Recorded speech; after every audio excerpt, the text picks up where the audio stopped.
Always a good day to break out a boomstick. We're going to be checking out the updated 590 from Mossberg here, the S model. This one can shoot mini shells, which is really cool.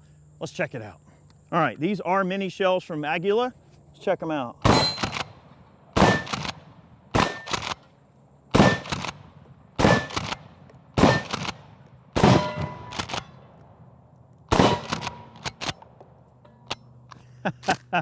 Woo!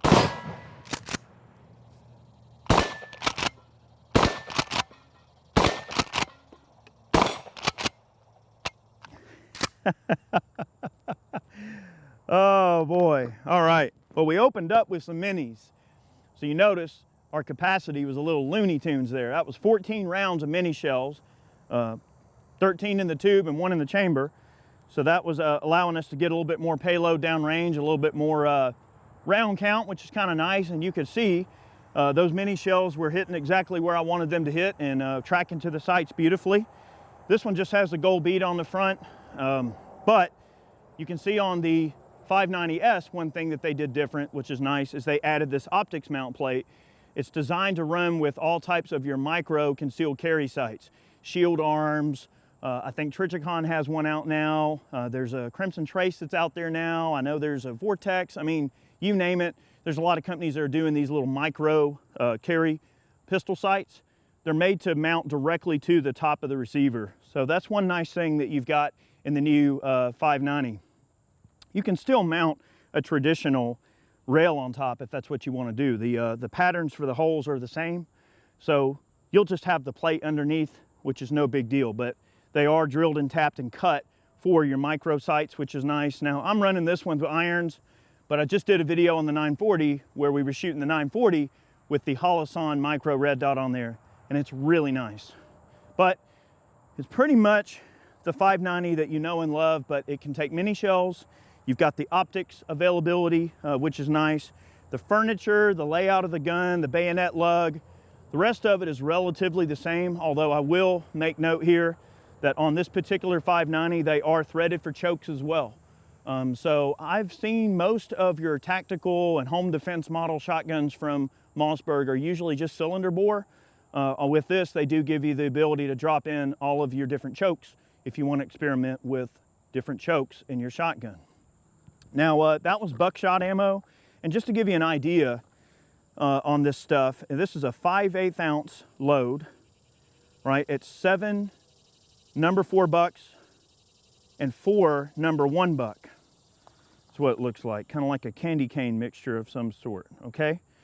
And with that particular load, you've got a 5/8 ounce load going at 1,200 feet per second. So that's still laying down some pretty decent slap down in terms of energy, and you've got 14 rounds in the tube. So you might live in a state, for instance, that has magazine restrictions or something like that. You know, maybe on a pump shotgun, right? So that's a way you can actually game up the capacity a bit, which is nice, without having to have a larger tube or a magazine or something like that. So that's one handy thing. Now, there were some devices that were out for the 590 previously that you could buy a little device and install it on your existing 590. So it's great to know that Mossberg responded to consumer demand and redesigned this gun slightly to accept the mini shells. The mini shells are pretty affordable too, which is nice. You can get more rounds down range. It's just kind of a nice option. So that's the big selling point there on this particular gun, is the mini shell compatibility and the cut for the red dot sight, which is nice. But this will run the minis as well as pretty much a 1 3/4 inch shell all the way up through a 3 inch. So we're going to try a variety of different rounds. I do have some buckshot ammo, but we do have a couple of watermelons and a can of hominy. Now, if you saw our 940 video, check it out. We did a video on the 940 Pro as well, and we did kind of the same gag, but today we're going to try it with the pump action for fun. And let's see, I've got some Hexalit broadhead, these Hexalit number 32s. That's a steel slug here from Duplex, D-Duplex.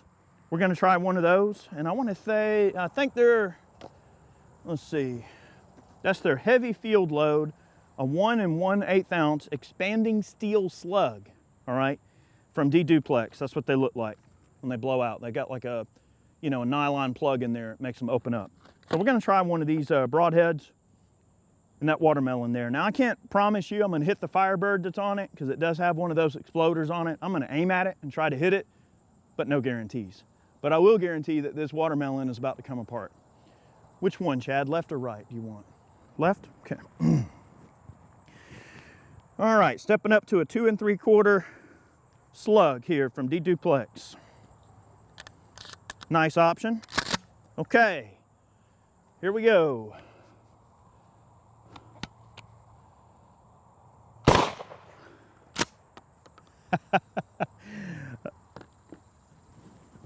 Yeah, that exploder might have went off.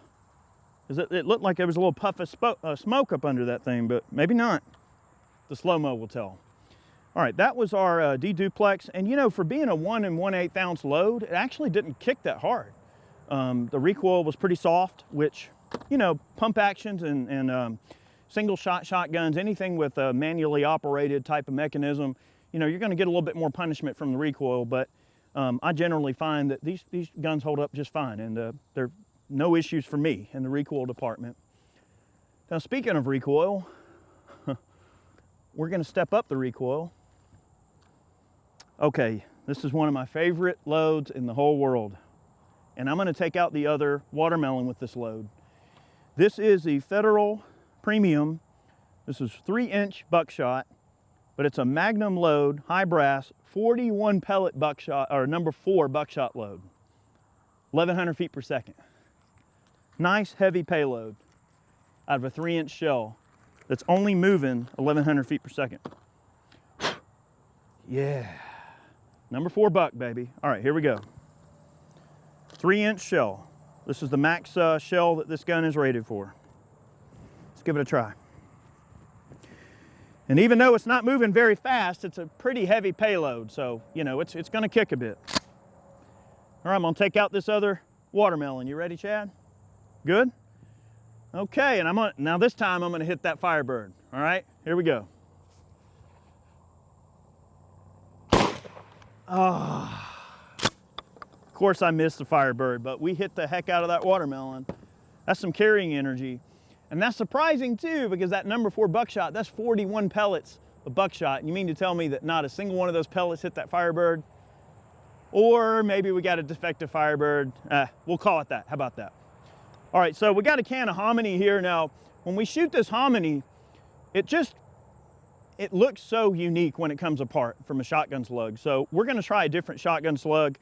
In the 940 video that we filmed on the semi-auto Mossberg, we did a variety of different Berniki slugs of different types, and I think we've pretty much shot every slug that we have except for one. And I'm gonna shoot it in the pump here. This is some Polyshock.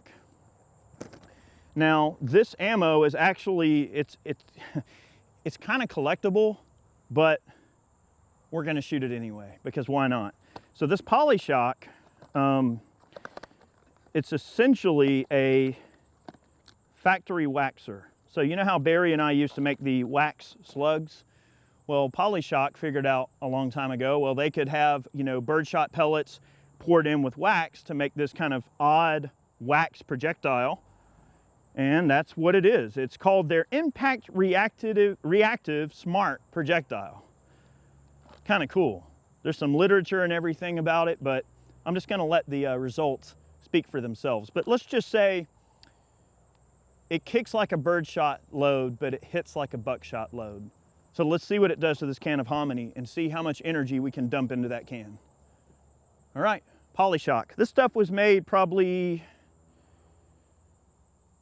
in the early 90s, something like that. So this ammo's about 30 years old.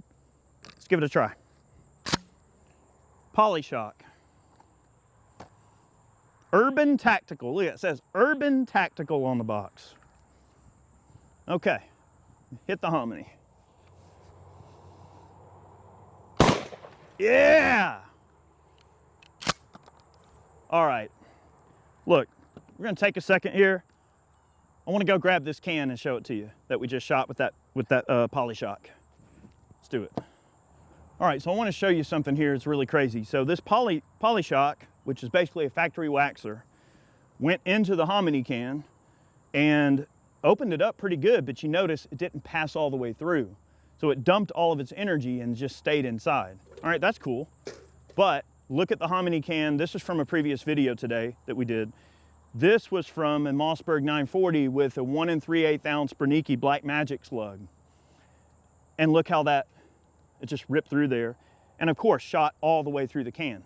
So you had, I would say, arguably much more visceral damage with the bare slug, but with the waxer, it never left the can.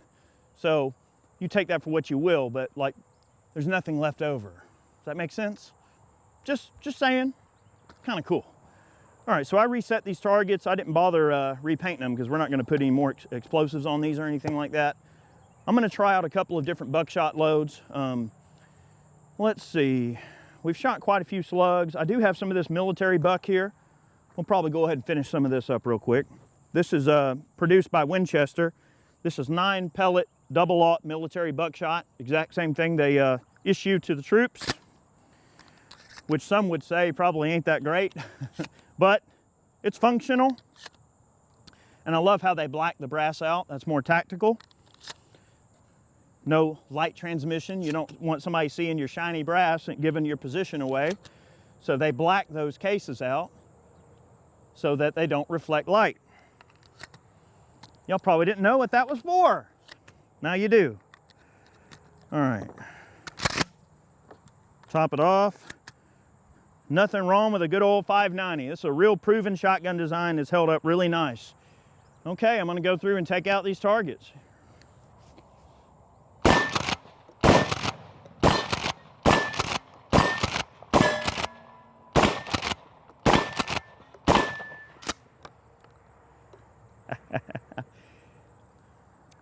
There might have been one exploder left apparently, so you know, that was a pleasant surprise. So, very functional gun. Okay, we shot it with the minis, we shot it with a little bit of buckshot, some heavy loads, some slugs. I think y'all get the idea. Look, I'll try, I got a few of these anti-terror slugs left. I'm gonna shoot a few of these on some of our long-range steel targets back there, and I just wanna see if we can kind of get them, you know, where they're hitting with just a bead, right? Earlier, we were shooting the 940 and it was doing so nice in the accuracy department. I'm gonna take my time and try to group a few on the plate back there just to see how they group. Probably just gonna shoot the big plate because I don't really know. I mean, this bead is regulated quite nicely. Again, that would be a vote for the micro red dot, which I unfortunately didn't have a spare to put on this gun for this video. But if you wanna see that type of mounting system in action, check out our 940 video and you can see that in a little more detail if you really want to see that bad enough. Okay. All right. These are pretty heavy recoiling slugs here.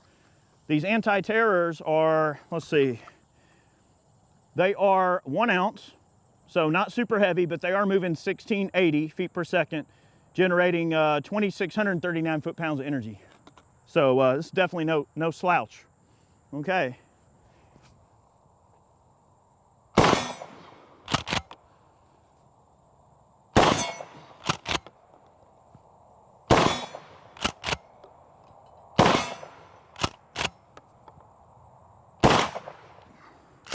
Took a shot at the little plate, missed it, but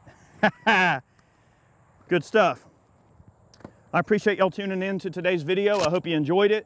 Many more on the way. We've got a ton of content coming down the pipeline that I hope you'll stay tuned for. More gun gripes, more 5 guns, some more redneck science, ballistics testing. We got some ammo testing coming up. Also, I got some new armor in that we're gonna be testing, so stay tuned for all that. Tons of cool stuff on the way. Many more on the way. Check out the 590S. Cool option from Mossberg. We'll see you soon.